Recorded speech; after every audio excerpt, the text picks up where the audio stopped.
back to another episode of the Generation Hustle podcast. I'm your co-host Sheriston alongside my good friend Amin, and this week on episode 67, we're speaking with Raad Ahmed, founder and CEO of LawTrades. LawTrades is pioneering a new work model that economically empowers independent legal professionals to monetize their skills while helping companies build distributed legal teams. General counsels have access to a highly selective talent network of attorneys, paralegals, compliance, and legal ops to complement their legal department and company culture. We talked to Raad about his early music passions and influences to entrepreneurship. He details his journey from first discovering the internet to making six figures in online ad revenue while in law school. He also details his mission to achieve a utopian work-life balance through LawTrades, and how he successfully raised $6 million at an $80 million valuation using just a link and without pitching to any venture capitalists.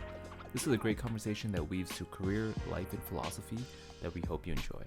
Sweet. Thanks you, Raad, for coming on the podcast today. I reached out to you, I guess, through cold email, right? So I came across your article first, so I thought it'd be a very interesting conversation to have because you've went on this wild journey as an entrepreneur. And the coolest story I found was obviously the raising the money part in a very non-traditional way, but we'll get to that eventually. I see in the background there in the office, you also have a cutout, I think, of The Rock. It's kind of blurry, but what's the story behind that? He's just like a good luck charm slash COO slash just good vibes. I feel like I know. So like my co-founder's wife runs this like community, and she does like a lot of like social media promotion. So I think The Rock got like his own show at some point, and like they just like mailed her that, and she's just like, I don't want The Rock in like my living room. Like that's weird. And I was like, I'd love to take that off your hands and like put it behind all of my Zoom meetings. So that's why he's there. And we try to put on like a LawTrades t-shirt on him, but he's just so buff it doesn't like fit him. So just kind of dangling around the neck. His old school things too, like from I guess the early WWE days or whatever. Yeah. I'm a big wrestling fan too, growing up. So I love The Rock and all of that. So it's like it only feels right to include him in the company and throw him on the cap table and all that. That's awesome. So, the first thing that we always love to start off with is really understanding the person, not the entrepreneur. I went through your page and a couple other blogs, and you mentioned a few things. You record music, you skateboard. You also invest in startups. Talk to us about, where those passions come from and how they've maybe influenced you or how they influenced you as a person today. Yeah, so I can start on the music piece. I used to play in a punk rock band in middle school and high school, and I love music. I picked up guitar.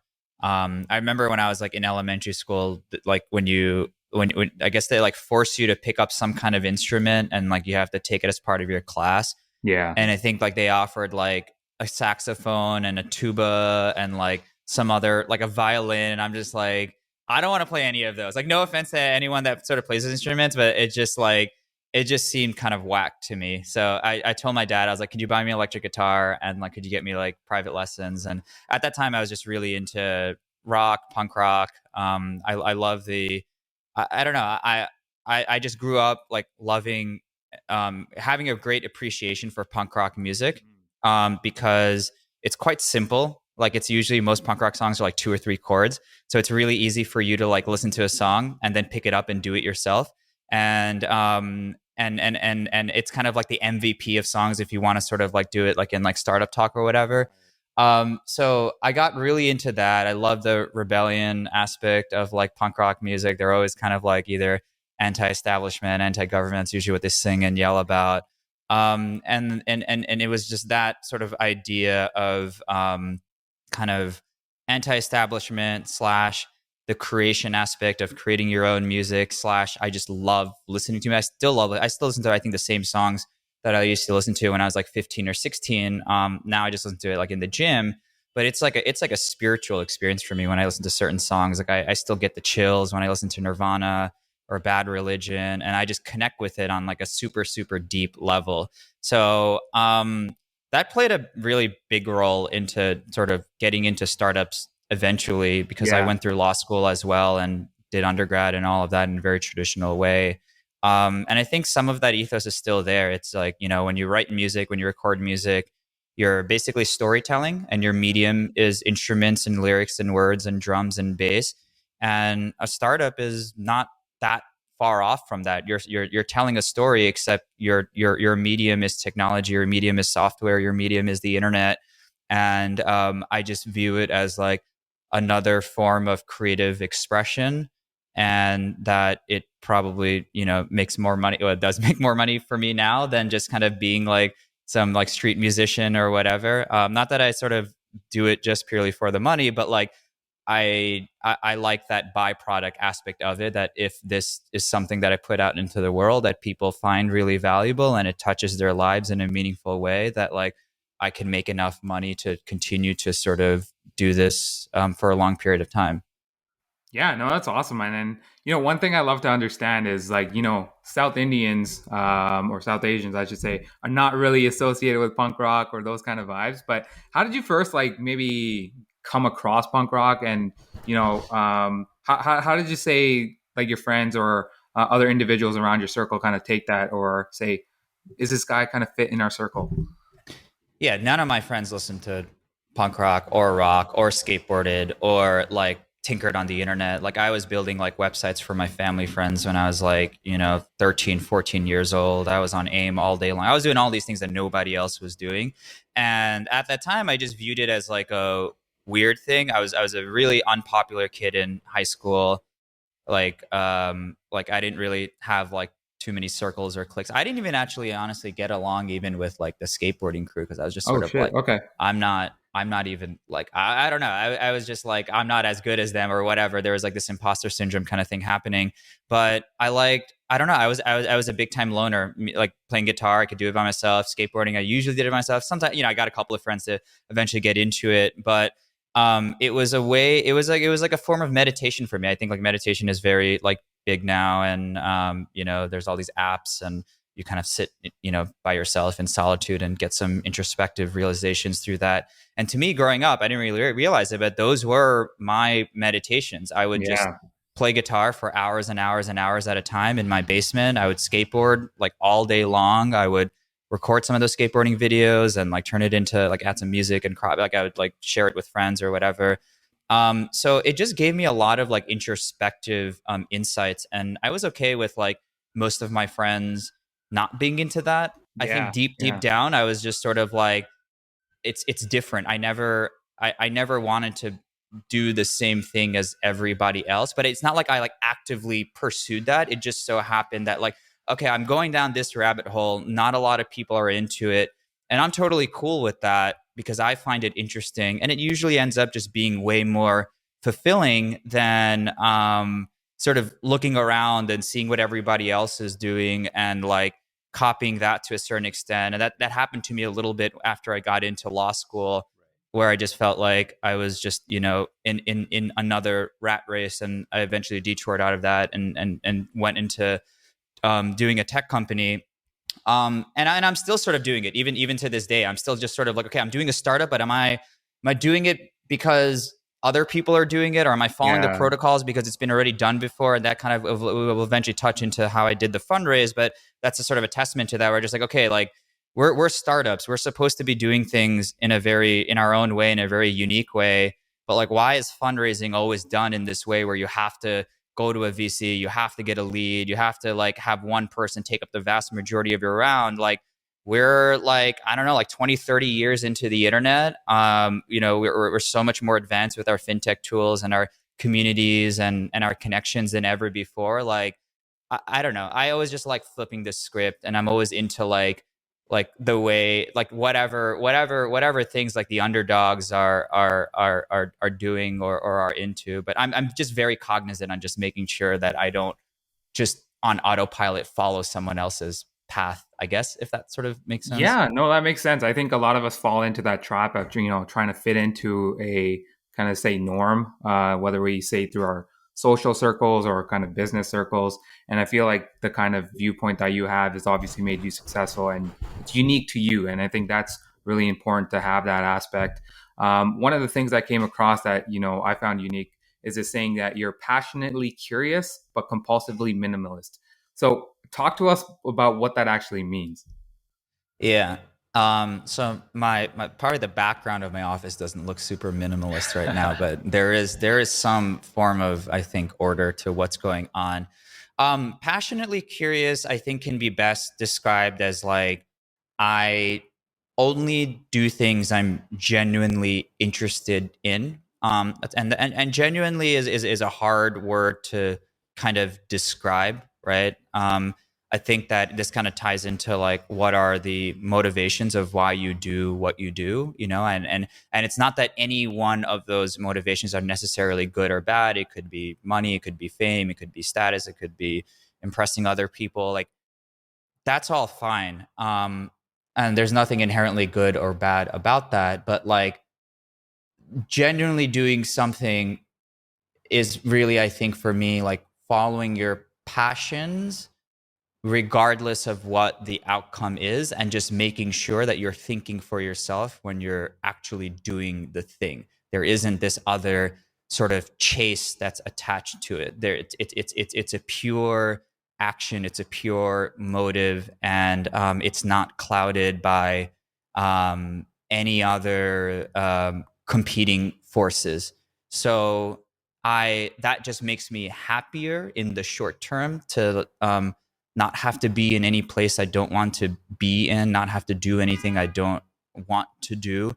And I'm still sort of figuring that piece out. It by no means is like done, but that kind of ties back to my early roots when I was 10, 11, 12. Like, I never was able to keep a steady job growing up because I just didn't like, it didn't make sense to me. I just got bored of it really quickly. And oftentimes when you're growing up and that happens to you, you sort of look like a bit of a failure, right? Like, oh, well, you know, you dropped out of this thing or you got fired from this job or whatever. And I took all that in growing up, that I was like, okay, I was just, you know, I was a little bit of a loser. Why can't I just like keep a steady job or whatever? But I think in reality, it sort of set me on the path to get better aligned with the thing that I know that I'm genuinely curious about, and pursuing that as passionately as possible. And then also, as a byproduct of that, because it's so unique, because every single human being is so vastly different, it allows me to be the best at that one thing, right? So for me, whether it's starting this marketplace startup in the legal space, like, I want to be number one of that. Like, I want to be the best in the world of studying this particular segment of whatever it is, facilitating legal services over the internet. Like, I want to be the best of the best at that. And like, I think when you, at the early days, it's a little bit of like a scary thing, because you're sort of like, well, what's the market for that? No one knows about it. It hasn't been done before. Like, there's all these questions. But again, if you tie it back into doing things you genuinely want to do, it all figures itself out at the end, because the intent is pure. So sorry, that's like a long-winded way of trying to sort of explain it, but like, I'm pretty ruthless with like what I choose to pursue, because it's going to take up time, and that's our most finite resource. So I'm very careful about that. Compulsively minimalist is it kind of is like what you kind of assume it be defined in, which is just like less. That's kind of just like my personality, and it transcends into like the product experience of what I do. But like, how do I keep removing the layers of complexity? How do I keep removing the layers of choices? How do I just make it as clear as possible?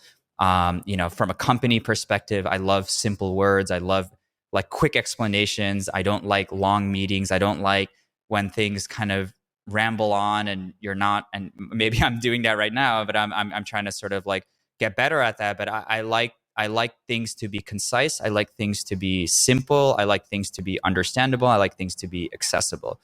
So that is a practice throughout all facets of everything that I do, from like picking clothes to figuring out what to eat to like even having a smaller group of friends that are like, but it's like when you narrow that down, you have a deeper appreciation, because that's the essentials. That's the you get so much more gratification, like really just picking like one jacket that you absolutely freaking love, versus like buying 4 or 5 of them because they're on sale and you just got it because, again, there's a cost. You're not doing it because you're wholeheartedly like all in on it.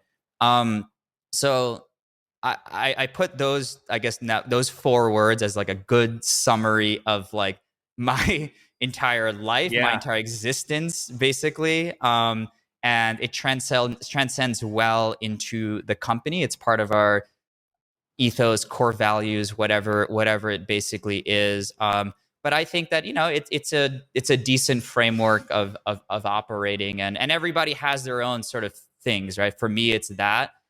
For other people, it could be whatever. But I think that it's cool to kind of just define that out for yourself. And again, it's one of those things where like we were doing this like core value exercise with this business coach that we got, right? And a lot of times when it's like, why do you do core values? It's to sort of get the team aligned on like 4 things we look for when we hire people, or how we like to operate, or like who we want to let into the team, who we don't, all that kind of stuff. And there are certain companies that create really, aspirational values, right? Yeah. Versus what actually are your values. Your values shouldn't be things that you want to become, right? Like, I want to become better, faster, cheaper. Your values are what you already are. Right. You're already doing it. Your values are already set into place from day one. You're just operating within that. And your job is to pull that out of you, which takes a good amount of work, a good amount of honesty and realization. And then you start building the team around that, because then that's organic. Then it becomes so much easier, because you're just being yourself, and then everybody else can either choose to want to join that or not. And if they don't, that's great. That's fine too, right? Like that, at least you get to know way faster, and you don't have to deal with anything down the road. So yeah. No, I totally agree with that, and I love the explanation around having that genuine kind of passion towards something and investing time. Again, time is the most kind of finite thing that we as humans have. And then that compulsively minimalist idea of, kind of maybe even relating it back to work is, how do I deconstruct something very complicated and make it easy, and, have others maybe understand it from that lens, or, me being myself and just being simple. I guess I understand it from that perspective. And then the core value thing, I actually really love, because I've seen a lot of startups, to your point, be way too aspirational in terms of what they're trying to build out. And it's just not reflecting well with the individuals that they hire. So I love how you've kind of, taken your experiences, kind of the values that you have, kind of molded it into what you're building, and maybe is an ultimate reflection of the individuals joining your company. And so, that really brings us to our next topic here of, how we first made this conversation come about, is how you raised your Series A, which I found quite fascinating in terms of the approach you took. So, before we get into the solution that you devised in terms of raising the funds, walk us through, like, say, the early challenges you faced when it came to raising funds from like the traditional outlets. Yeah. So, so it was quite a struggle in the early days, like most starts. For context, we've been around for, I want to say, like 5-ish years now, right? So it's not like we just like launched and just raised this Series A. So in the beginning, it's obviously tough. You have an idea, you have basically like a concept, you don't have a whole lot of resources to build out like an amazing product to prove to people product market fit. So it really is just a struggle to convince people why you are the right team to build this vision. You kind of hear that a lot. It's a little cliche or whatever, but that's very much like grassroots movement, like hit up as many people as you can, get some family and friends. Like I had my college buddies invest into like our first earliest round. Actually our first like large-ish check, I think it was like $100,000, came off a cold email. So when you said you cold emailed me, I always like, I have a deep appreciation for cold emails. Sent a cold email, got our first like 100K check in at this like pre-seed seed stage thing. But we got enough money to make enough mistakes to hopefully not have like ran out of money at that time, we were able to raise again. We got into this accelerator called 500 Startups. I think they call it now 500 Flagship, something, a little bit more fancy. But we built out enough with the resources that we had to get the interest off an accelerator. I feel like that definitely helps. I would recommend that to like any sort of aspiring founder. It's a stamp of approval. It's cash. I think we got like 125K from them. We got, you get like 4 months of like a startup boot camp like experience. And at the end, you pitch at demo day in front of like hundreds of investors. Went through that program. We were probably like the first or second fastest growing one out of that batch that we were in with like 50 other startups. That eventually got us the interest of Draper Associates. So like Tim Draper, I don't know if you guys are familiar with him. So they're investors in like SpaceX, Tesla, Robinhood, Coinbase, all these really cool companies. So that was like kind of our first like, holy crap, like we fucking made it. We got Draper, you know what I mean? Like all is good, like, popping bottles, models and bottles, like we did it. And it wasn't the case. We had raised a few $1 million, which was great, but we didn't know how to hire. We didn't have strong product market fit. We were losing lots of money, and we were in this mind state that as long as we were still growing, I will say we were still growing top line, even though we were losing lots of money, but we were in this mind state that like, we're just going to keep growing top line revenues. And I think, we got it to a decent amount, like 200-300K in monthly revenues, something like that. And then we're just like, all right, we're just going to raise from another VC, right after we start running out of cash from this round. Like, it's kind of like typical, like most startups sort of think to do. What ended up happening was a famous founder, Justin Kan, who basically sold his startup for like close to like $1 billion to Amazon, Twitch. Yep. He started a goddamn legal tech company, which is like basically mirroring exactly what we have been building for the last like 3 years or so. And he raised from like 100 VCs, and including every single one that we were talking with to raise our Series A. This was a couple of years back. So all of them basically either said no politely or just straight up ghosted us. And we were left to figure it out for ourselves. Our bank balance was dwindling. We had fired off like 80% of our team. I stopped taking a salary. My co-founder Ashish stopped taking a salary. We boiled down the team to just 4 core people. Myself, focusing on product marketing. Ashish, my co-founder, focused around sales, ops. Jerry, who's also a friend from college, was on the finance side, and then Amit, who was our engineer building the thing. From I think 16 we had. So we were down to like maybe like, I don't know, like 20 grand in the bank account, like something extremely low. And we had to make this huge pivot because at the time we were servicing startups and small businesses, right? And the problem with when you sort of run a marketplace business and you sell to startups, they don't have a whole lot of money to spend on legal services. Like, it's like when you launch a company, you're not like, hell yeah, I'm gonna go and spend like 100 grand on a lawyer right now. Let's go hire as many lawyers as possible, right? Like, you're sort of just like, I'm just trying to get this freaking thing to survive. I'm trying to hire an engineer. I'm trying to spend on marketing. I'm trying to find product market fit.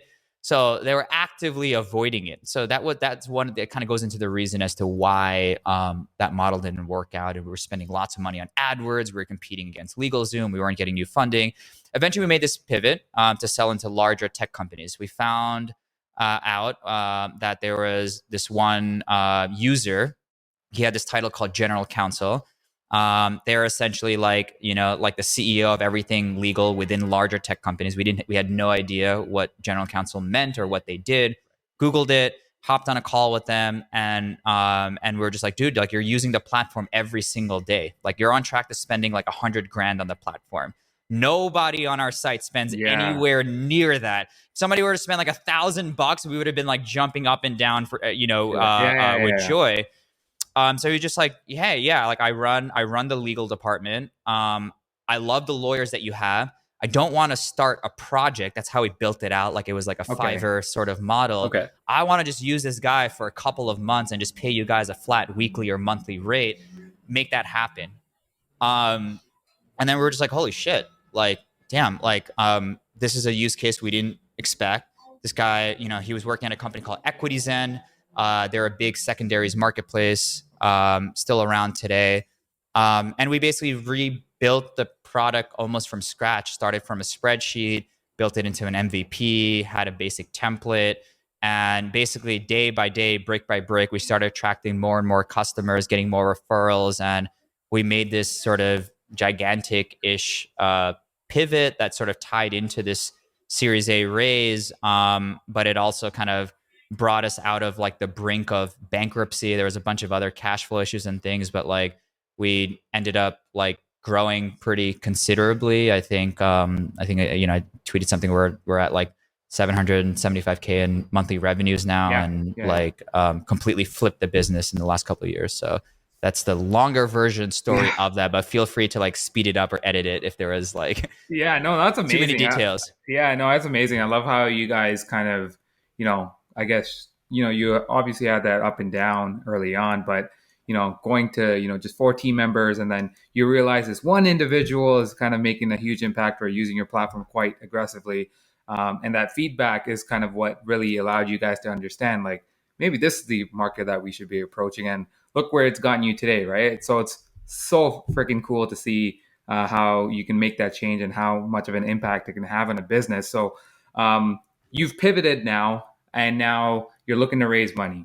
And so this is where we want to hear your story about the flipping the script on the VCs and how you went about raising that $6 million round just through using a link. So I just found that super interesting. So break that down for us and kind of the approach and how you ended up at a valuation of $80 million essentially.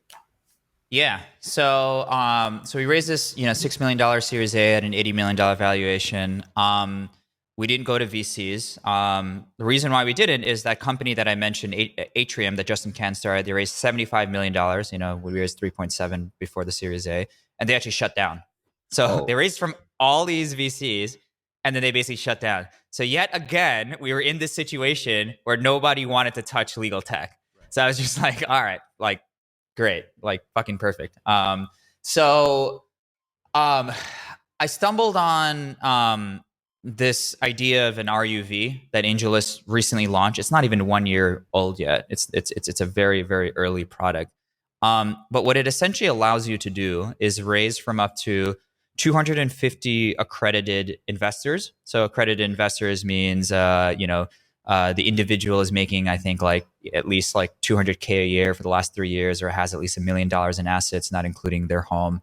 And I was like, oh, that's a pretty cool idea. And it's one line on your cap table, so it's not super messy. It's totally free.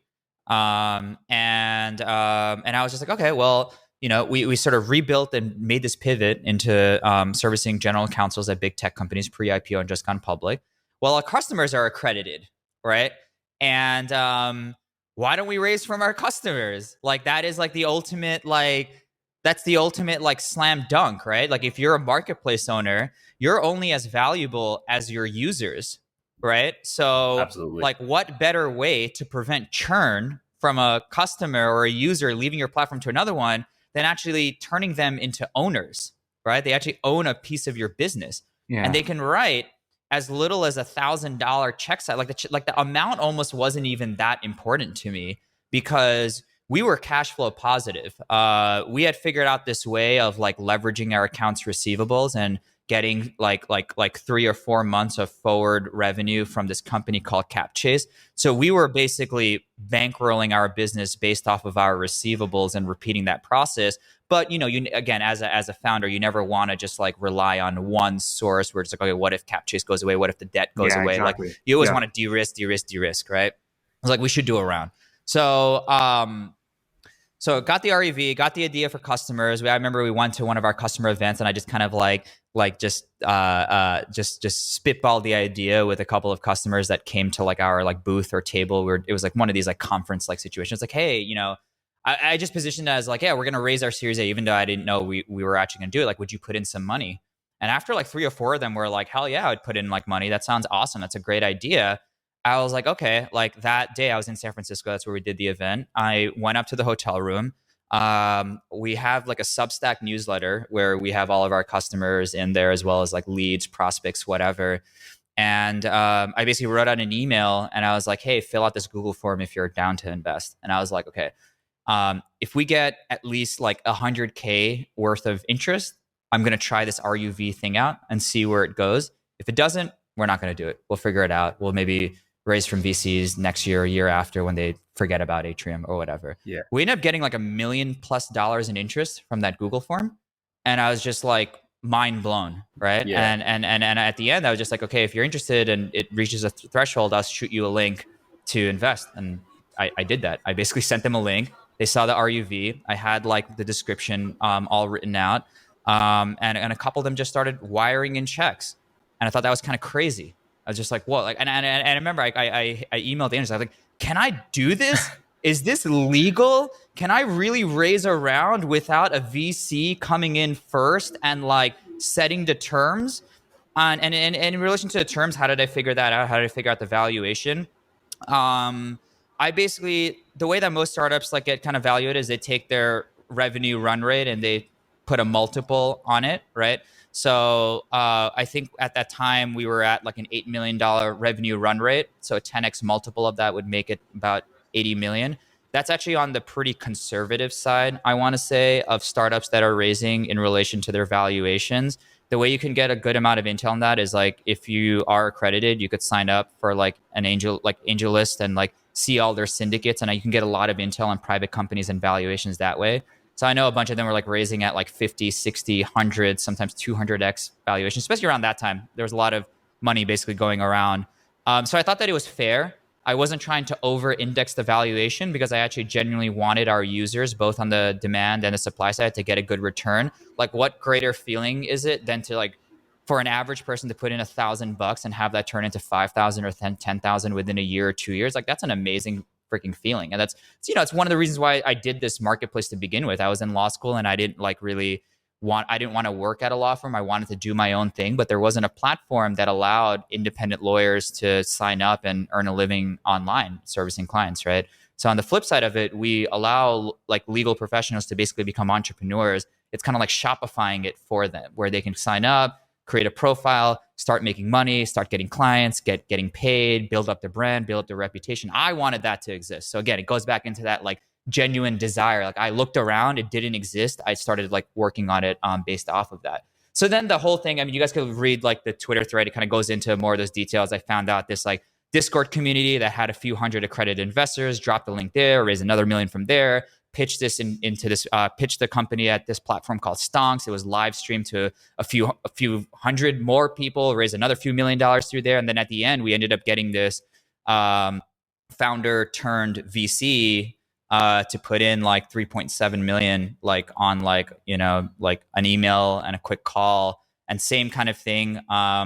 We had this like, we had this thing called Journey that allowed it's basically a tool that makes this process of giving money to strangers a little bit easier. That's the best way I can describe it. Okay. So imagine clicking this link I labeled it raise.lawtrades.com. There's a 2-minute video of me pitching it.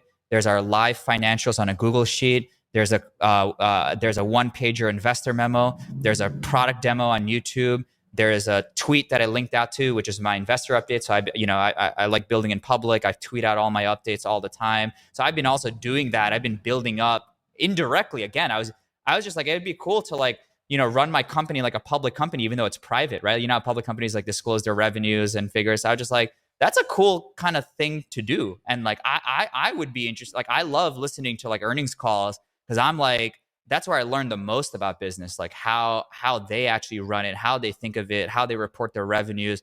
So I was just like, I want to do something like that, but on Twitter, right? And I don't know what it's gonna lead to. I wasn't doing it just for the likes. I wasn't doing it because I thought I was gonna raise like $6 million. Like I was just doing it. I was just sharing openly because I was just like, that's what I would be interested in if I was trying to do a startup, to really see what's happening behind the scenes.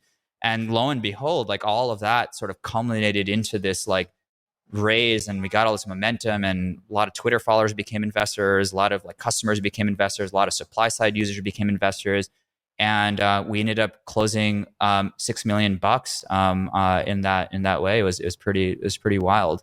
Yeah, no, I absolutely love the fact that you've had your customers get involved in the ownership perspective. Obviously, from a long-term perspective, that has huge impact. But I love kind of the process of thinking that you had around, if they're investors, we're also allowing them to grow at the same time, regardless of how small their check was. So I think from just that standpoint, I love the approach that you took, and then just the ingenuity of finding something that's completely different, and taking and flipping that script of Justin Kahn's failure and that kind of market like failure still kind of lingering, and kind of again flipping the script. So when it came to say the positives that you walked out of the whole situation, so let's compare, if you were to raise 6 million from a VC versus the 6 million you raised through this vehicle, what were the positives that came around from that? I mean, when you work with individuals, especially if you're sort of like handpicking who you want to allow to invest, you get a lot of really helpful people. Like every VC will tell you that we're going to be super helpful, we're going to be value add, but the best ones have hundreds of portfolio companies that they're worrying about. They're not going to really, they might say they are, and maybe the best ones like Andreessen and Sequoia and all of that actually do it, like actually give you like investor intros, or actually like help you interview engineers, or refer you to like a search firm. But like again, Draper Associates, they're an investor in around, they're a VC. We went the VC, I went the seed route. There are pros and cons to it. Like obviously I'm super grateful for their investment. We did a couple of bridge rounds even after our seed because we were still figuring out the model. And when you have deep pockets, there's a time and place for VCs where that is like a great situation to have, because they can potentially write you more checks if things aren't working out, and like they have deep pockets, right? But if you have conviction that you have true product market fit, and you can see there's a line of sight of this hitting, for us, our goal is to get to like a $25 million run rate this year, from an 8 million where we were like last year, and eventually get to a $100 million run rate within 3 years. There's a clear-ish path to that. It's not capital per se that is like the thing that's going to unlock all this growth. It's all of these little interactions with value add investors. Like we have now 100 plus people in our investor updates. We already have so many people introing us to prospective customers. They can view our sales pipeline, and we can figure out based on their LinkedIn connections which company they're connected with, and send out a quick little email being like, hey, can you intro us to so-and-so? Right? Like I had a product person. We hired our first product manager. I've never hired a product manager before, but one of the people that invested in this RUV was a senior PM at Uber. And I was just like, dude, can you chat with him? Like, I don't know what the fuck to ask him. I've never hired a product manager before. And he was like, of course. Like, jumped on a call, talked with him for 1 hour, gave me a detailed breakdown of like why this guy's a good fit, what his weaknesses are. We ended up making that hire, right? There's so many things, like even on a smaller level. When I announced that we did the Series A, we got some coverage on TechCrunch and Inc. and Business Insider. I sent out an email like, hey, could you guys retweet this? I had like 100 retweets, right? Like, it's like, you're not going to get that from like a VC, right? But it's like what you need, what you want. For me, it's like we're at a stage where I'm looking for those individual contributing value add, and it's like that person that wrote the $1,000 check could intro you to the customer that's going to spend $100,000 on your freaking platform, right? So there just hasn't been a lot of these tools just 2 or 3 years ago, whether it's Cabal for investor updates, whether it's Journey for making the presentation, whether it's RUVs, Twitter, like Discord, like all these things didn't exist before to the level that, and I still think it's still super new. Like I get hit up by a lot of people now on how they can sort of set up their RUV. And it's also one of the reasons why I'm doing more of these talks. I'm just like, I can't meet with every single person. So just listen to this podcast, like when it goes out, like just follow these steps or whatever. But I think that I'm not going to take a viewpoint that like VCs won't exist, or like I don't want to say we'll never raise from VCs, because if we did want to raise, like, let's say a $50 million round or $100 million like Series C or something in a couple of years, like, it still hasn't matured enough where like there's enough accredited investors centralized in one place to allow you to do something like that. I think that as far as I know, that's the most that's ever been raised in this kind of RUV type way ever in history. I think that getting my story out there would probably hopefully increase the number of accredited investors interested in doing deals in this way. It's also really attractive for accredited investors as well because there's no carry, right? So you invest into a syndicate, right? You're paying 20% carry, maybe 1.5% management fees, versus you invest into an RUV. It's free. There's no carry. It's going directly to the company, right? So I think hopefully my plan is in a couple of years, this market matures and maybe AngelList will help. Maybe all these other companies, like there's this app called Pump it's like Twitter for investor updates. Maybe that matures up where it could be easier to do larger scale rounds where you might not need them. But I think that we've sort of hit the upper bounds of something like that today. But I think that hopefully it will sort of mature. I remember when I was doing it, I was talking with like VCs. They were just like that, a Series A on an RUV at a direct, like that's impossible. Like you're not going to be able to do it. Like that's good for like pre-seed. That's good for seed where you're raising like 500K, 250K. And there's probably some truth to that. I honestly, I wouldn't recommend somebody go out there and assume that they're going to raise $6 million just purely on their own. Like there was a lot of luck involved into this as well. The right place, right timing, things that I've been basically doing to reach that level. But I hope that it grows and more people do it and this Discord channel grows from 600 to 6,000. I mean, like, I want to see a day where there's communities of hundreds of thousands of accredited investors, and you drop that link and you go to sleep and you wake up and there's $1 million in your bank account, you know. And I think that day will come sooner, I think, rather than later. And I'm excited about that future. And I don't know. It's my punk rock roots. I was just like. And again, it's like the flip side is like, oh, like, well, what will like VCs think? You know, maybe that's like bad signaling. You know, like I was told, like, oh, you know, you shouldn't post your investor updates on Twitter. That's like, yeah, that means you're desperate, or like, oh, like you didn't raise from VCs. That means they all said no. And I'm just like, all right, yeah, like whatever. You know what I mean? Like I don't care. Like I'm about like doing the anti-establishment thing because it creates a better story, right? Like it's like when you're figuring out like what decision you should make, pick the one that leads to a better story that creates a more interesting life, right? So I don't know. I'm also kind of crazy, so I don't know if you should totally. No, we're here for the disruption. I think that's where there's a lot of opportunity, and you laid it out too, right? I think a lot of the VCs came out saying, "Hey, this isn't going to work," and you showed them that it can work. And obviously, not everyone's going to have it to that scale, but it provides a different avenue where there's a bit more autonomy for the investor, especially when you're building out the foundation where your investors want to be more involved on your day-to-day operations and can be involved directly with you, even if it's just like a Twitter thread, right? Where you're being completely transparent. So I think that's really cool. But that kind of leads us into the story of LawTrades. Let's get into what LawTrades does. Can you tell us kind of where the idea came from? I know you touched on it earlier a little bit, saying, you know, you didn't really find a marketplace similar to this while you were in law school. So can you talk to us about LawTrades and kind of what problem you're solving? Yeah, so LawTrades it's a marketplace for legal services. So what we do is we connect pre-IPO and recently gone public tech companies to a network of freelance legal talent. So it's an end-to-end platform.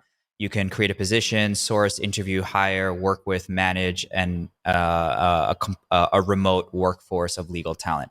Why is this a big deal for companies that are using us? It's essentially flipping the law firm model. Why are lawyers so expensive? Because their model hasn't been innovated in the last 100 years. They have fancy offices on Park Avenue. They have a bunch of partners at the top making millions of dollars. There's no software. There's no automation.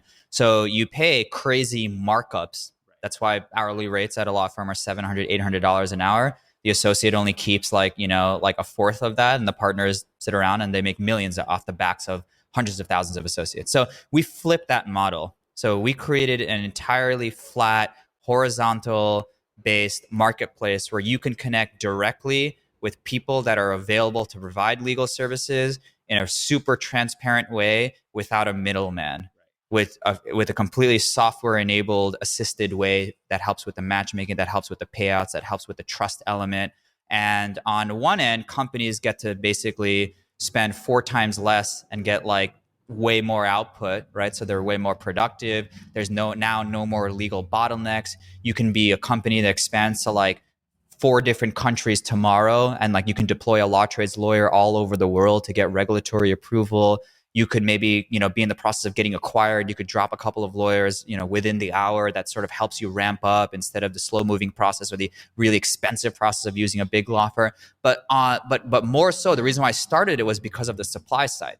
So you have now all of these lawyers that used to work in big law, got super burned out, working 70, 80-hour work weeks. Yes, making high 6-figure salaries, right? But to what expense, right? Like they're miserable because they're working all the time. They're making a high 6-figure income, but even then, they're making $300K. But like they're pocketing $300K. They're making the firm $1 million, $1.5 million a year from their billable hourly rate, right?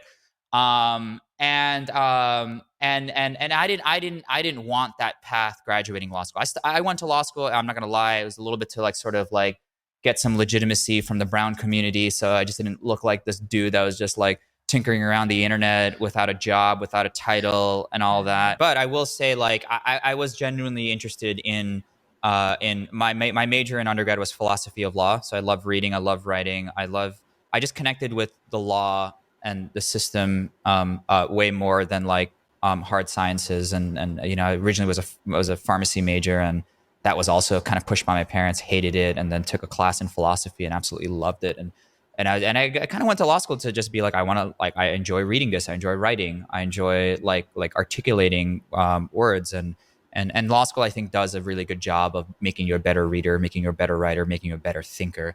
But I didn't want to work in that big law firm environment. So I looked around. I was like, where is the Fiverr of legal services? Where's the Upwork of legal services? Where's the Uber of legal services? Where's the Airbnb? Like, why doesn't this exist? Because that's what I want to do. Right. And worst case, if it doesn't work out, I'll just join the platform and I'll be just the only person that's there. But at least I built out a bunch of software and workflows that automate certain aspects of legal work or admin work, where it's super efficient and it's a tech-enabled process, and I'll just make a bunch of money that way because I'm offering services at scale that's cheaper, faster, better than any other traditional sort of law firm. Luckily, more people wanted this lifestyle, so to speak, where they can join a platform, they can set their own hours, they can pick and choose their own clients. There's no bosses, there's no managers. It's completely self-directed. There's no corporate constraints. So you're free to make as much money as you want, as little money as you want. You can go on vacation for 2 weeks. You put yourself on vacation mode. You don't get any work. You go off into an island, you come back, you double down because you want to buy a house, you want to buy some more crypto, you work a little bit more. And then the system sort of just equalizes that out for like the different matchmaking, the different clients you should be working with based off of that. So like I envision what we're doing as like we're reinventing the idea of work, period, and we're moving the power from institutions to individuals. And we're allowing individuals to build brands under their name instead of a law firm name, or instead of a McKinsey, or instead of an EY, or instead of a Accenture. We're getting rid of all of that, and we're empowering them. And you get a better work product when you work directly with an individual instead of talking to like a higher up person, then getting your work passed off to somebody else that doesn't interact with the client. So there's all these different sort of like really interesting dynamics. And I think that we're doing it for legal now. There's absolutely no reason why all of work, at least in the professional category, white collar space, shouldn't be like this. It shouldn't be limited to just creators and writers and YouTubers and TikTokers. It should be done for white collar professionals with degrees, with all this stuff. And we're just it's an ideology, right? It's a way that we sort of view the future that gets us really excited, and that's why we're doing it. Yeah, I was gonna say, when are you gonna add in like the finance professionals into that? Because man, I feel you on that one. Where it's just like I worked at an accounting firm, or public accounting firm, a while back. The same thing. It's like a law firm, exactly, right? So it's just like the partners take all the money. We're just working those 80-hour weeks, basically making nothing, right? So it's Yeah. just like, and now I've kind of moved into the more of the consulting world, and I've seen huge advantages to that. Yeah. I think in a couple of years we'll be in the CFO space, and then eventually management consulting, then, operations, then the next thing, like every single C-suite, whether it's GC, CFO, COO, CMO, we want to sort of eventually hit and disrupt all of these like incumbents, which I kind of view as like, that's sort of the holy grail. That's the big $1 trillion sort of opportunity, is to disrupt that model. And there's inherent network effects to the business where like once you get one company in, like you can sort of move up the ranks in other sort of ways. So it's possible. We're just laser sharp focused on legal right now. It's still a tremendous industry. We're just barely scratching the surface. $100 billion market just in the US alone, 350, 360, I think globally, plus more than that. So want to dominate that first, but eventually create this like utopian work vision of, anyone doing anything that they want, whenever they want, however way they want. Absolutely. No, I love the background on the philosophy that you mentioned, because I feel like a lot of things that you're talking about here, especially the utopian work, is kind of reflects that ideology of how we want to work moving forward. But a lot of the things that you mentioned, especially like earlier too, kind of you guys had to pivot a lot. One thing that you mentioned as well with Justin Kahn's company going down, like that was a huge sign to kind of the legal tech space. So there's a lot of kind of back and forth that you've dealt with here. Can you speak to that a little bit in terms of what is it about legal tech that is probably a little abrasive, where people are more cautious, and kind of how you manage that uncertainty? Yeah, I mean, there's a couple different ways of looking at it. From a unit economic standpoint, it's really hard to build a marketplace when the frequency of usage on the demand side isn't really high. Right. And if it's not that high, it should be just big volume transactions, right? You're taking a cut off of that. So otherwise, you're just going to be constantly acquiring users and kind of like how you have the leaky bucket problem. There's also a bunch of like regulatory sort of issues with that as well, where there's this really arcane rule where you're technically not supposed to if you are a marketplace, like there's some like vague language around engaging with, like having a lawyer engage with a non-lawyer, which is like basically a startup founder, and like just some old rule, honestly, to just keep law firms in business. And it's a little bit like the Uber taxi monopoly thing, except it's with the bar association. And one of our competitors at the time, Counsel, they got sued for that. So they were kind of like big, and then a law firm went after them, took them to court. They raised like, also, that was another competitor for us at the time. They raised like $10+ million. They ended up selling for parts. I think they ended up selling for like 200 grand or something like that. Some I think private equity firm bought them up, and now they're just like a lead gen site.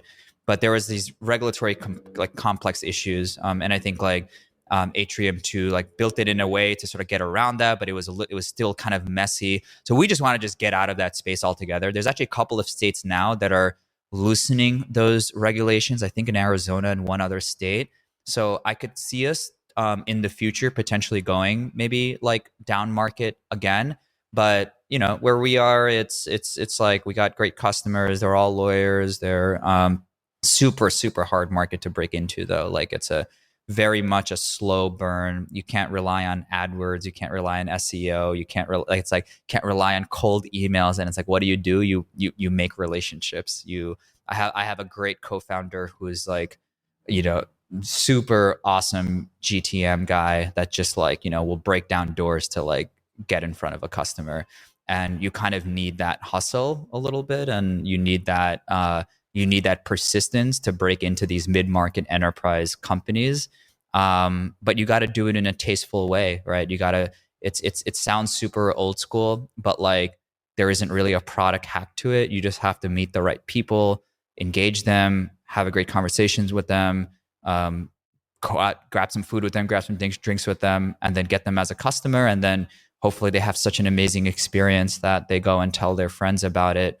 And then that process, the word of mouth process, keeps sort of repeating itself. And we honestly just grew where we are today because of word of mouth growth, right? We're going to probably hit $1 million a month in revenue either next month or the month after. and a very minimal amount of this raise will actually be deployed to get there. Like not much of the funding that we raised is going to be the reason for why we got to the $1 million, because so much of that's been compounding for the last 2-3 years to get to that sort of point. So that's kind of the really interesting part, is to just see like, okay, like now we have this money. Like, what if we actually now strategically really spend it? Like we already got to like $1 million a month without any sort of outside backing. So like, what will happen now?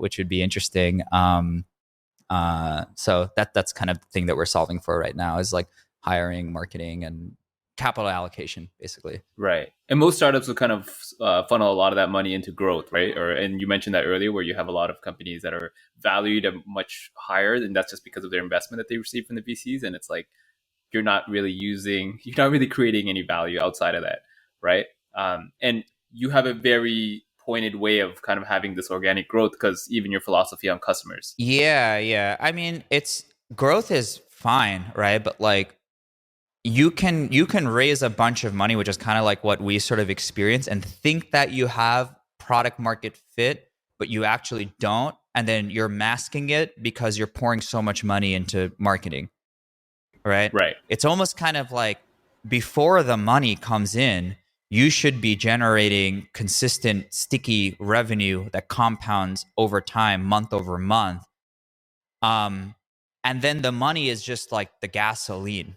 I think people sometimes get it confused, and I see, pre-seed startups raising millions of dollars, and I'm just like, holy shit, that's like, either you're a fucking genius and you've like figured it all, you know exactly where to deploy that money, you know exactly how customers are going to use you, and you just have some next level insight. And there are companies like that, but they're very, very few that know exactly what product to build for them. The vast majority of them should basically be starting with a Google spreadsheet and a small team that's just building out the product in a manual way as they're getting customer feedback, collecting money in a manual way, matchmaking in a manual way, everything that you can do in a manual way, because you can quickly change those things. You can quickly be able to understand what should be productized and invest some into that automation, and what still needs to be figured out, but we're still doing it and still generating revenue. That's the easy part. When you've done it manually enough, then you're just like, it's so obvious we have to build this algorithm. It's so obvious we need a way to like pay out people programmatically. But that's not obvious if you were to do that in a market where you haven't even talked to your users, or they haven't told you they want things done in a certain way. And you don't need a lot of money for that. You just need the time, the patience, the drive to like hop on a call or meet with a customer or meet with a user and just like interact with them face to face and figure out like, is this worth actually building, and then go out there and raise it. That would be, if that answers your question a little bit, that's how I would approach it if I did another startup. Yeah, for sure. That's a very methodical approach too, right? And how you view that. And I think that trickles down into your company's success as well, and how you are pushing the performance forward. And that's kind of what I wanted to ask you about as well, in terms of, especially with your company, how do you kind of view and gauge success, like at least from your perspective, and what from that trickles down into your team? I think, there's two different ways I view the success of it, right? One is the more obvious one, which is revenue growth, right? Is it growing? Is it not? Like, if it's not, why not? Go fix it. If it is, how can we make it grow faster without growing broke? So that's a very obvious thing. Like, look at your financial statements, make it dumb easy for your team to report on your revenue, your gross profits, your expenses. We have a Google spreadsheet, which is what we use in the fundraise. It was like a public Google sheet that just had revenue, one column. It was like every single month across the left side. And then on the top, it was like revenue, gross profits, expenses, margins, percentage growth, year-over-year growth, and like maybe one other thing. That's all we look at. That's all you need. We have all these complicated, we have all these complicated like QuickBooks, and like we have an accounting firm that we work with now, and there's all these analysis, and I'm just like, I don't care about, not that I don't care about any of that. I know there's a team that's going to be looking over that. I just need to be able to see like how much more up are we this month compared to last month, or do it in a quarterly sort of basis. It's very simple. And it's like, that's the hard truth. That's the hard reality. Look at your runway, look at your bank balance, all that stuff, right? And I'm so surprised at how many companies like or founders like don't actually just do that, right? Like we have a Slack channel that gives us like real-time revenue updates. Like as soon as our lawyer logs in work, like we know the gross profit off of that, and we get excited off of that. We have a 24-hour tracker. We have an hour tracker. Like we constantly look at that and constantly fine-tune that. That's the level of precision that we have. On the other aspect of it, how I've defined sort of success is, and maybe one other part is like the number of payouts that's going out. How much are people earning on the platform? It's a platform about it, it's ultimately about economic empowerment, right? It's like, it's a little bit like a Robin Hood like play. Like how do you take wealth and money from this concentrated institution and spread it out to all these individuals and just let them, live and thrive, and just kind of take a step back, just build out the infrastructure, but then take a step back and let them basically do their own thing. I think on a deeper fundamental level, this is like one of our core values is like, is it fun? Is it still fun? Is it still like, can we still joke around? Can I still grab a bite with my co-founder? Can I still like shoot the shit? Can I still get excited about the next thing that we're working on? And that's like a deeper internal thing. And it's not like that every day. But I would say that the vast majority of the days is still fun. It's still interesting. Am I still learning? Am I still making mistakes? But the mistakes aren't like catastrophic, but they're just enough to like feel the pain point, but then I can like extract the lesson from that, right? So it's this I love learning, right? So a startup is this ongoing journey of learning and picking yourself back up and thinking of creative solutions. And like, I just can't think of any other job that comes remotely close to that. And then you have this output factor of affecting all these, hundreds of thousands of people's lives and spreading millions of dollars to a bunch of internet strangers you've never sort of met before. So at a deeper level, is it still enjoyable? Is it still fun for me? Am I still getting along with my core team, with my core co-founder? Because then if it is, like, I could do this for the rest of my life. I don't really have any plans of selling this company or flipping it. I don't think I do have a number, but I don't think like anybody would want to offer that right now. Personally, maybe they will, maybe after this podcast, I don't know. But like I do have a number, but like again, if I were to sell and if I were to just get like, a bunch of money, like I would probably just go and start something else. But like, I like the idea that the time has compounded with this business, with this sector, with this knowledge, with this. I mean, Naval sort of talks about this specific knowledge, right? It's like there's nobody on earth that knows more about online legal marketplaces than me. Like, period. There's just, I have a PhD in it. Right. 2 PhDs in it. Yep. Right. And maybe it's a smallish market now, but it's going to get exponentially bigger. That's my bet, right? So why give that up? Why why sell? Like, again, like maybe I think it's fine if you sell some secondaries or something like that, and I do want to pay off my student loans at some point. But aside from that, it's like this is the best asset that I own, right? Like why would I sell this company and buy and invest in another sort of public company or crypto or what? I invest in public companies, I invest in cryptos, I do all that stuff sort of on the side.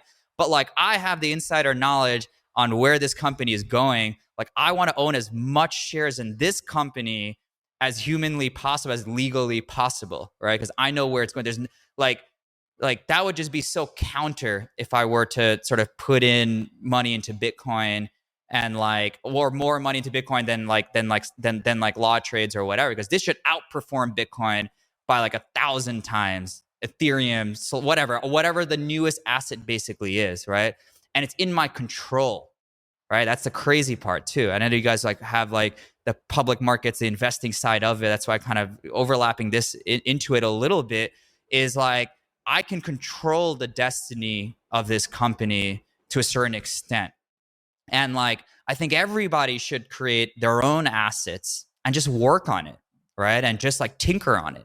And you don't need to follow this exact playbook that YC has laid out, or like this Twitter thread has said what to do, or this whatever. You're creating just value for the world. You're just creating something to help another human being.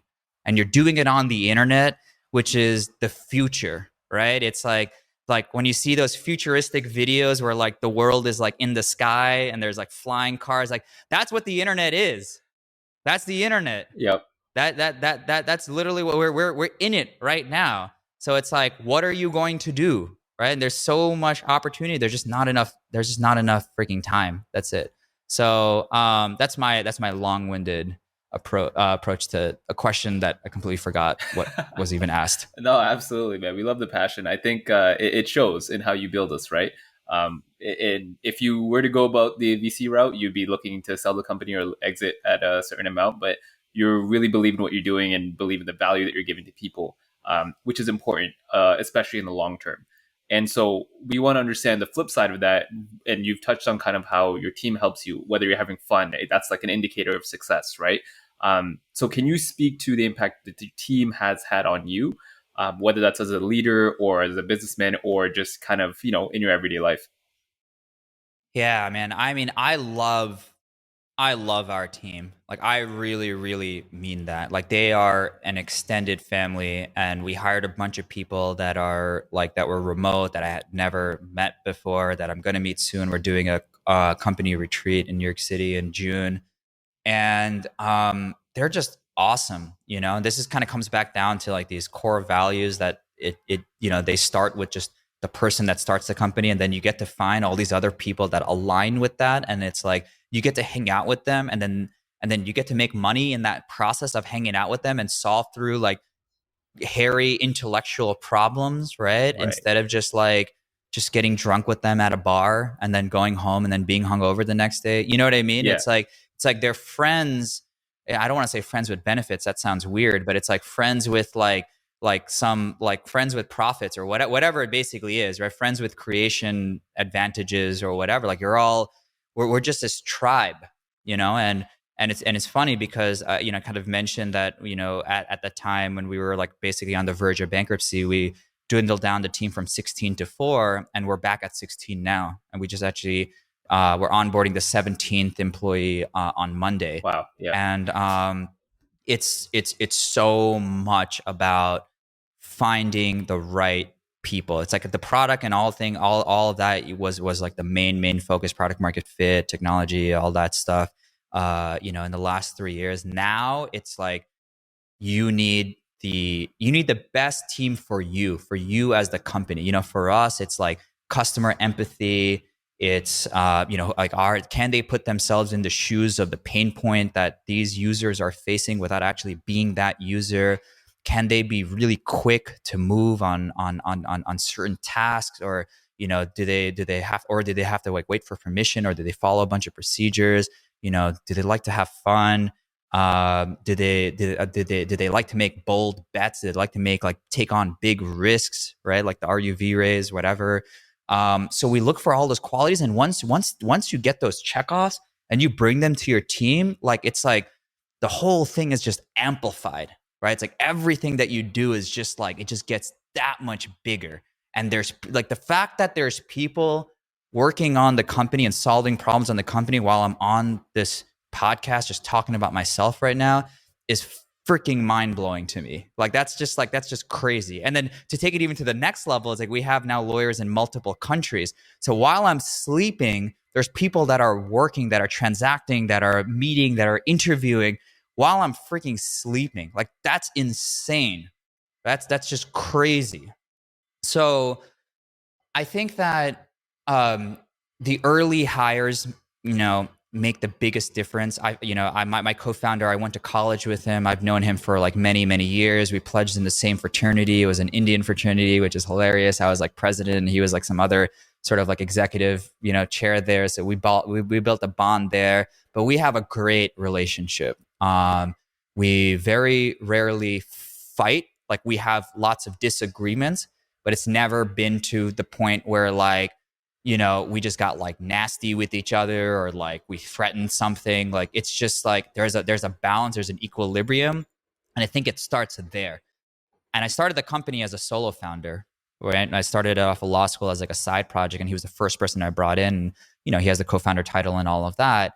But like that was the single probably best decision that I've made, because it allowed for him to then sort of like, it's like both of our values combined then created this like world for all these other people to eventually join. And he has certain strong suits, which is around like sales and ops and biz dev. And I have certain strong suits that I'm passionate about, which is like product and engineering and design and marketing.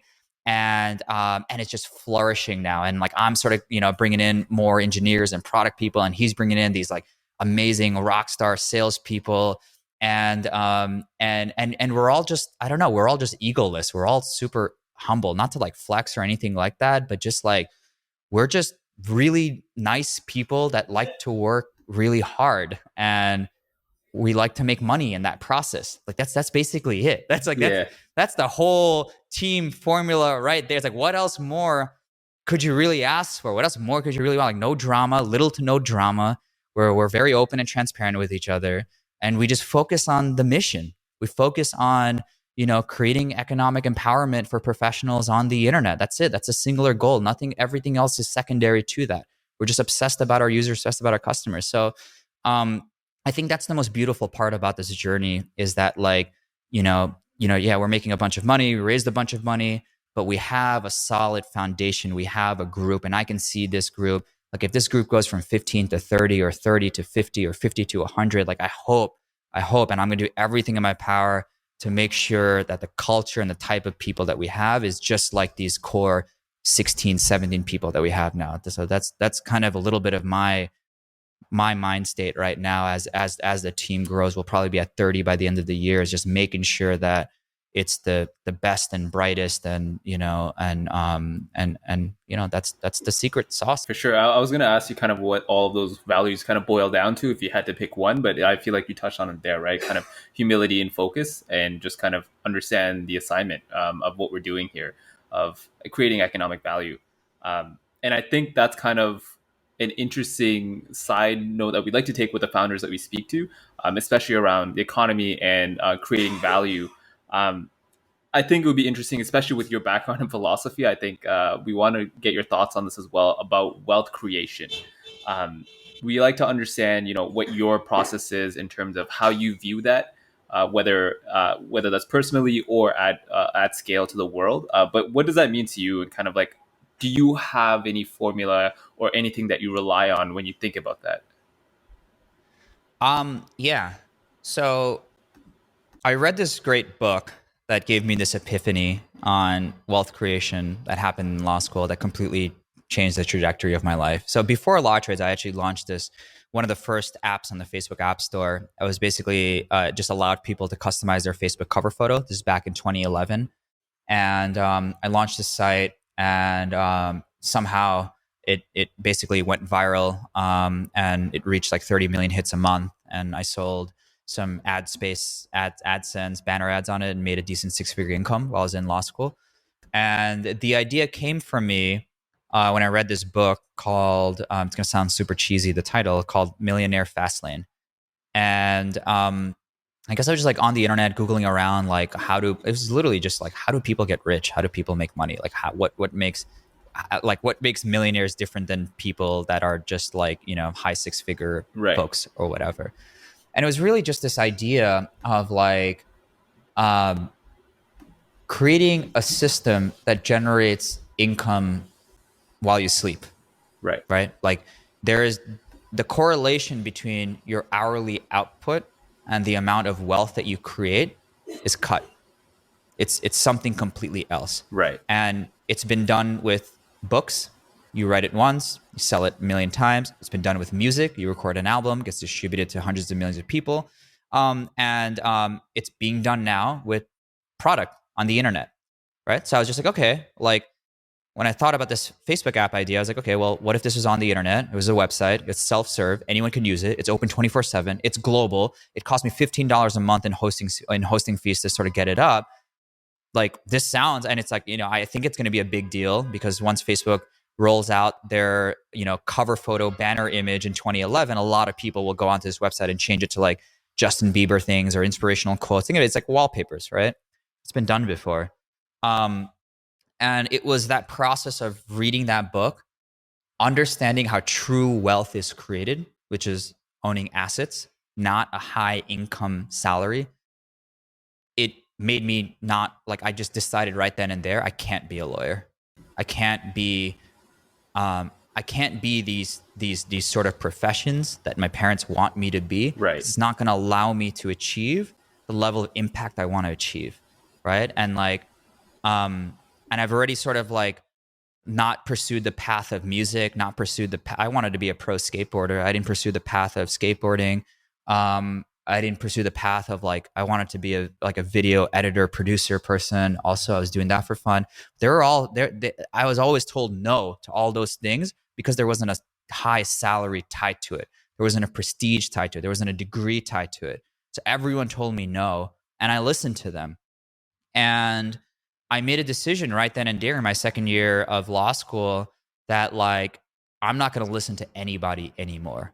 I'm only going to listen to people that have already done the thing that I want to do, that I want to become, the person I want to become. And I'm still like this today. I've listened to very little business books, very little startup advice, because the vast majority of them come from people that actually haven't done the thing, right? They're curators. They're a parrot. They're repeating whatever someone else is repeating. And then you're blindly following things that may or may not be sort of relevant to you. Now, when I listen to like audiobooks or I listen to business like books, it's more like I read it or I listen to it and it just like checks off what I'm already doing. I'm just like, okay, just making sure what they did at PayPal in the early days. Yep, I'm doing that. I'm not actually getting anything new from it. It's just a little bit more of like a reinforcement sort of thing. But it's that idea that you have to own assets, and you guys probably know about this, and maybe your listeners know about this, and it's kind of just repeating the same thing.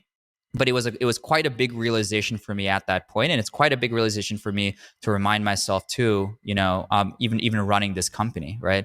It's not about these short-term windfalls. It's not about the money that I make right now. It's about taking the equity that I own, and how do I 10x that? How do I 1000x that? How do I 10,000x that?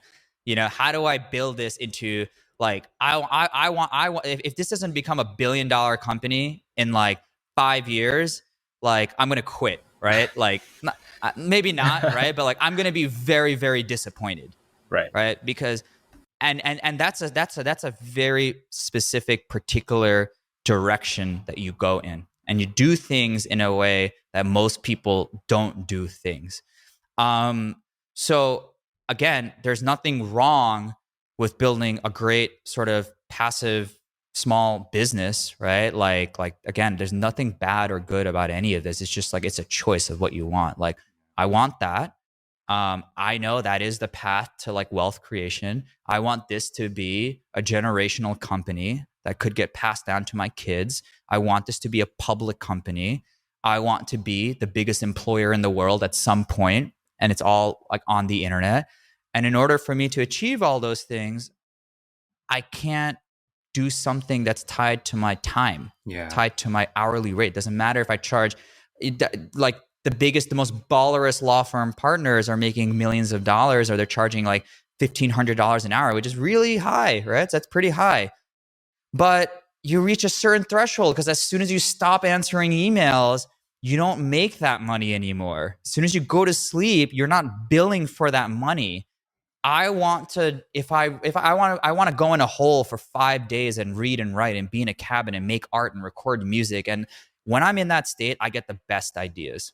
But I need it to be in a way where like, I don't just stop making money when I go off into these like deep dives or whatever. So it was really important for me at that stage to build something. I didn't even know what a company was. I didn't even know what a company looked like. I didn't know anything. I just knew that I wanted to build on something that creates value over time, and use that time to compound, use that time to my advantage, whether it's learning, whether it's revenue growth, whether it's team building. Everything takes time. And I view all of my days as like, what is the highest impact thing that contribute to that in any given day?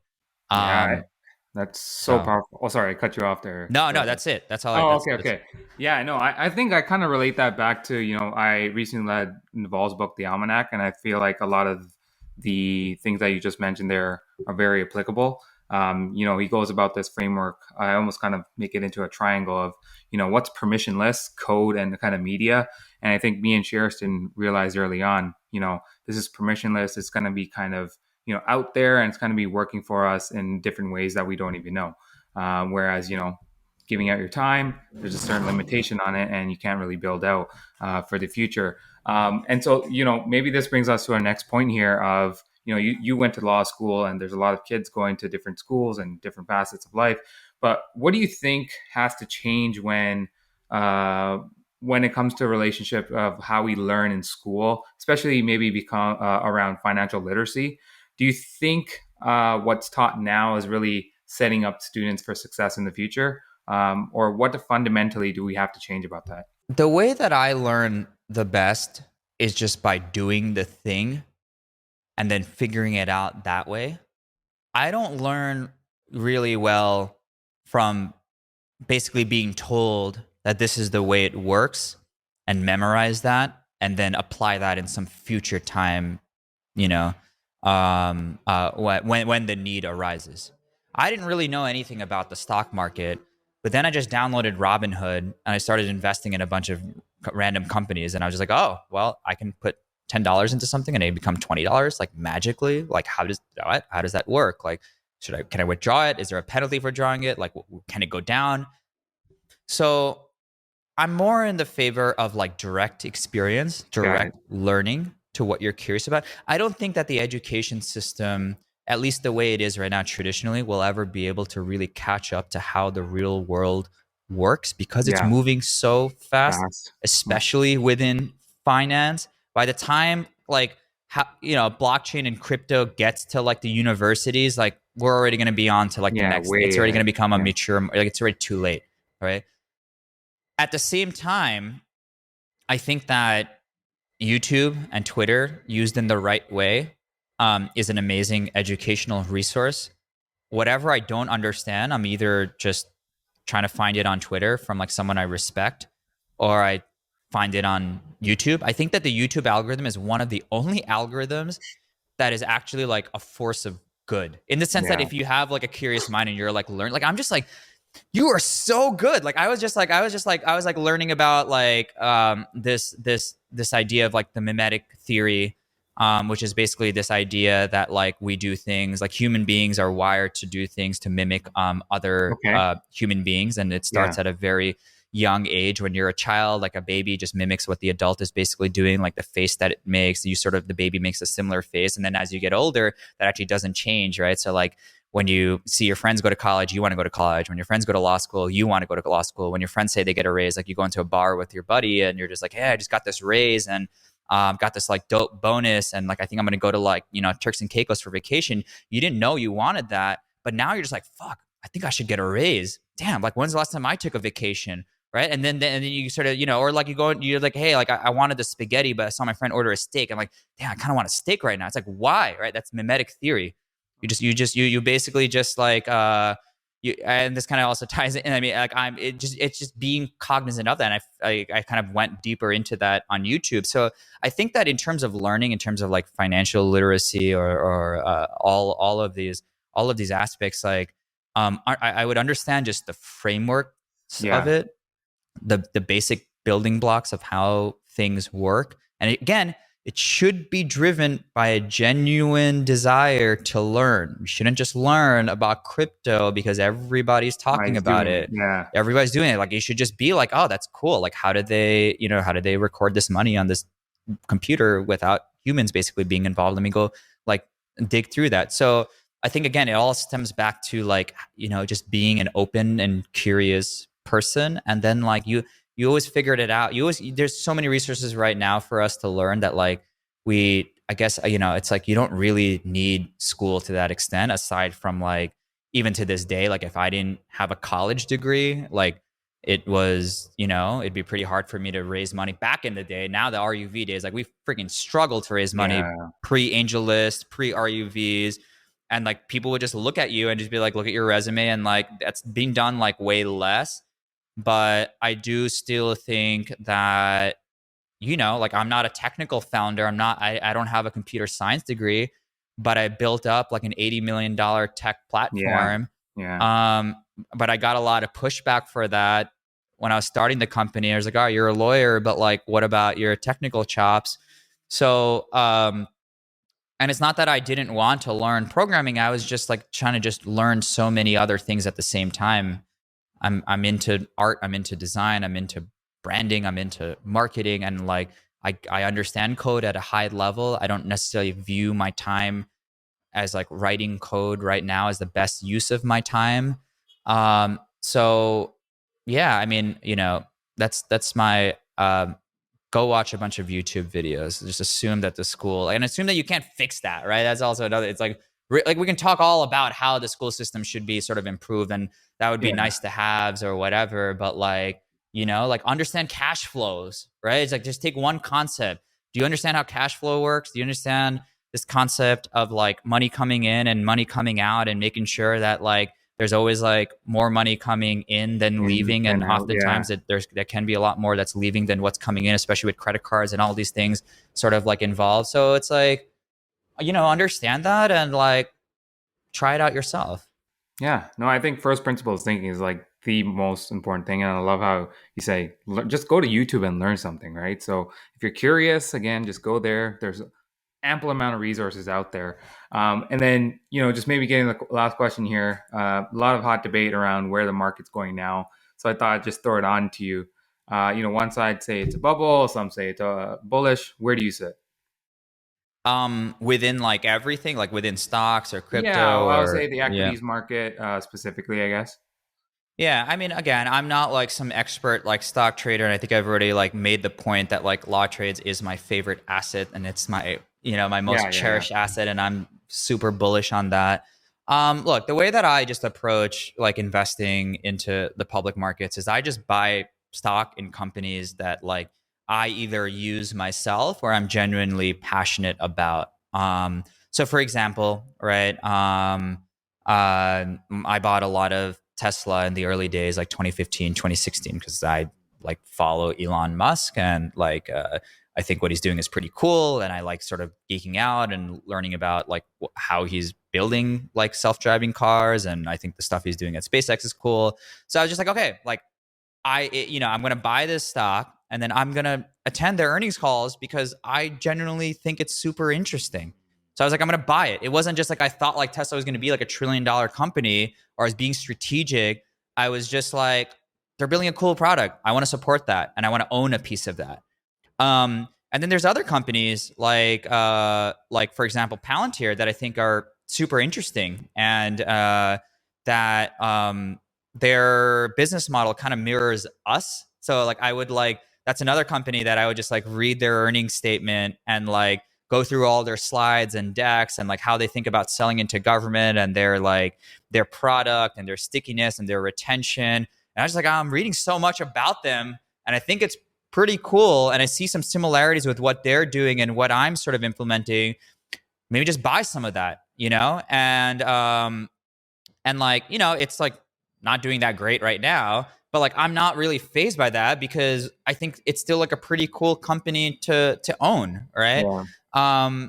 So, and with regards to crypto, I would say that the majority of probably like my savings / money is in crypto.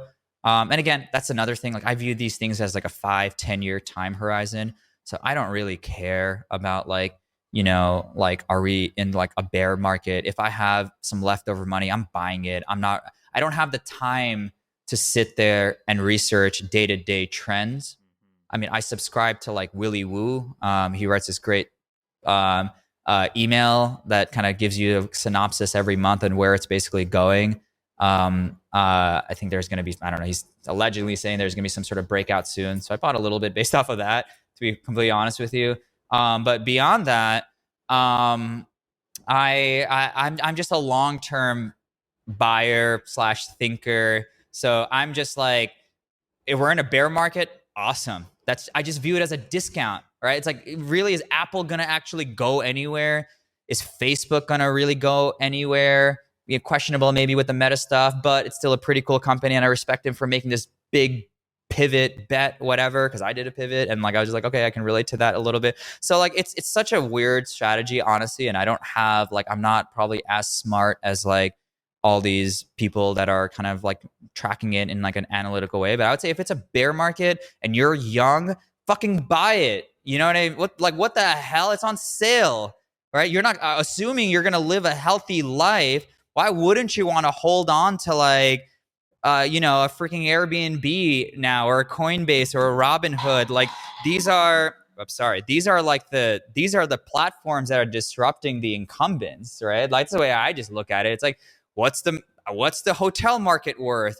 What are they trading at? Add all that up. Look at Airbnb, clearly disrupting that model. What are they valued at? Like it could only go up, at least. Not to say that in like a reckless way, but if you're in tech, if you're building companies, you just know like this is just straight out of a playbook. They're just going to eat into these various different markets. It's a little bit trickier when the market doesn't exist, like with a lot of these crypto companies, and like, you know, like there's not really a comparison. Maybe you could say like you can compare OpenSea to maybe like, you know, Sotheby's or an art auction house and what they're worth, but that's a little bit more of a stretch. But like, I just kind of make those one-to-one. It's like, who's building better technology for the government than Palantir right now? Like who? Like name one, right? Like they're freaking killing terrorists, right? Like it's like, what? Like that is such a value add for the world to have somebody work on that idea. Like, why would I not want to like back that? You're like preventing bad people from doing bad things. So you know, not to make everything sort of come back to like that central sort of point, I would just like do what feels right, because if you are really into this company, when it's down, you're not going to really feel it like that. You should want to buy more when it's down. And that would be my sort of compass for buying stocks. Dude, that was great. I think I enjoy your rants because like there's a process to it. There's a process to it, and like it always comes back to the truth. So I love that. But that kind of wraps up the bulk of our podcast, where we want to understand, you know, more about you as well as LawTrades. One thing that we like to do is we like to close off with a lightning round where we toss some quick questions at you, and we just get the first thing that comes to mind. Oh, some off the record stuff. I didn't see this on the Word doc, but let's do it. Nothing too crazy. But first off here, maybe you already mentioned this already, but do you have a favorite book that you would recommend? Maybe your favorite book of all time?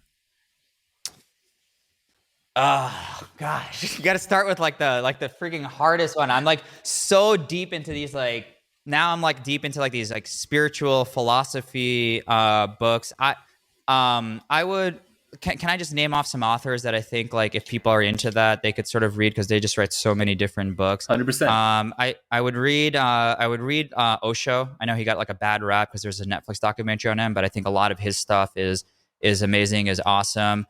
I would read Jed McKenna's books. He has this trilogy. It kind of is around this idea of truth-seeking, philosophy, spirituality, the nature of reality.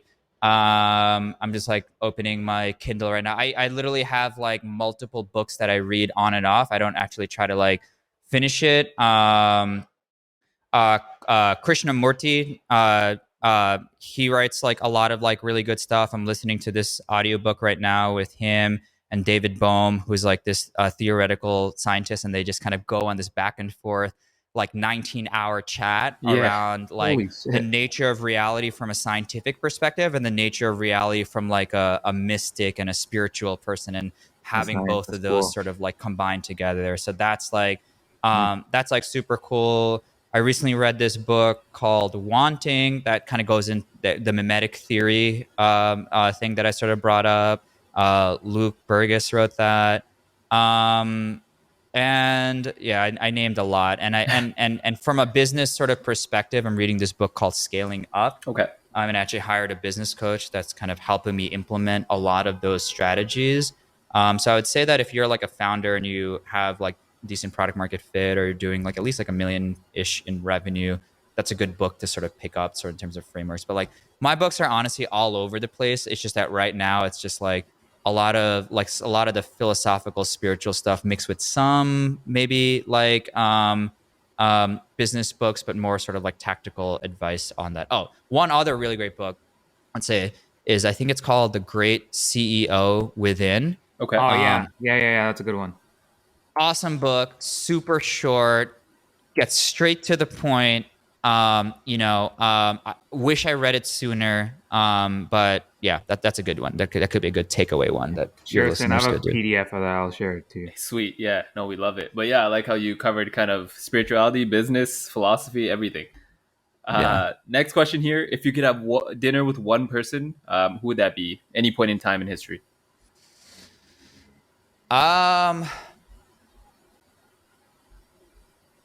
This is gonna sound super cliche, but I would have loved to meet Steve Jobs. Okay. I don't know. I just love the way I just can't get enough like Apple books. That's I think the one business book that I keep like reading. There's several that have sort of come out now. Right. And I love just like I love just digging in deeper to how he thinks. More so than the success with Apple or how they did things and how they keep it simple and integrated and all of that. But just like being able to ask him sort of like any top of mind question, Right. and be able to sort of like explore that thought process with him together around life, around work, around really anything, would be, I don't know, that would be pretty cool. No, if I could do that. We love that. I think we've gotten Jobs a couple times here as well. Last but not least, we need to give you a culinary question, and one that tends to be the most controversial. Do you like pineapples on your pizza?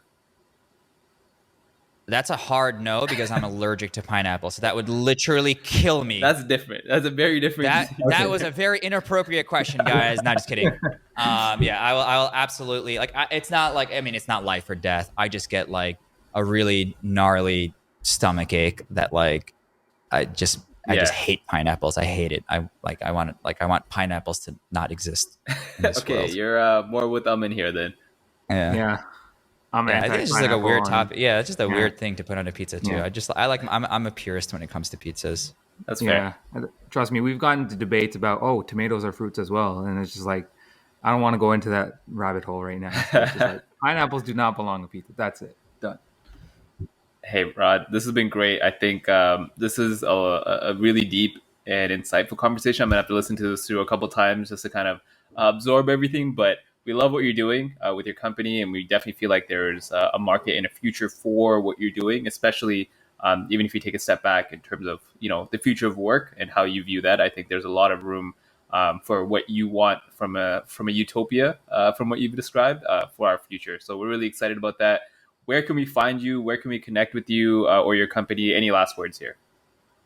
No, I mean, thanks for having me. I'm on Twitter at R44D. Rod was taken, so I replaced the A's with fours. It's a story behind that. I'm just around wherever. I'm on, mainly hang out on Twitter. If anyone wants to reach out, you could always hit me up, rod@hey.com. But yeah, thanks for having me, guys. This is super fun.